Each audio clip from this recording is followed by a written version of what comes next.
Webantu bakwaZulu ke manje sesiqondene nani phela manje la impela kahle bayothi message esithumelayo ayifike nje kini.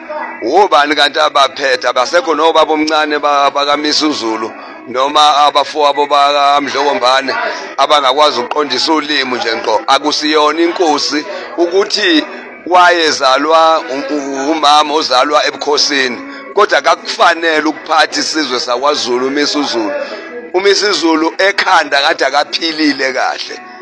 Anisulona isibekela leyo nkosi leyo nkosi udodi le ikhipheni akuhlale nje indlu inkulu ikhipha umisa uZulu basifakele umuntu oright ozohola isizwe sakwaZulu.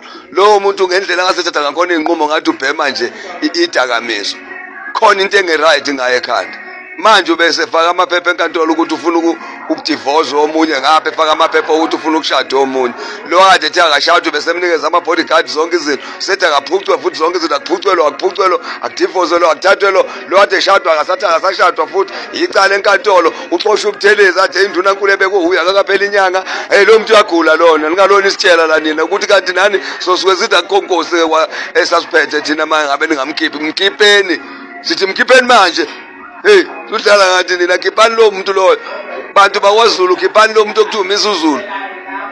Nani tshelwani phela manje ukuthi namakhosi ukuthini mangabe ningakwazi ukubona ukuthi simoshakalelwa kuba yithi njengamaZulu.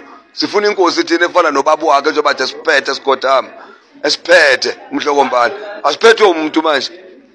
Lo muntu uyambona ukuthi akanawo umqondo omZulu. Uqinisile uMax Maganya maye umuntu akanawo umqondo omZulu. Unegazi labaSwati lo muntu. Akuphathwa kanje kwaZulu. Hayibo. Suseleni lo muntu ni.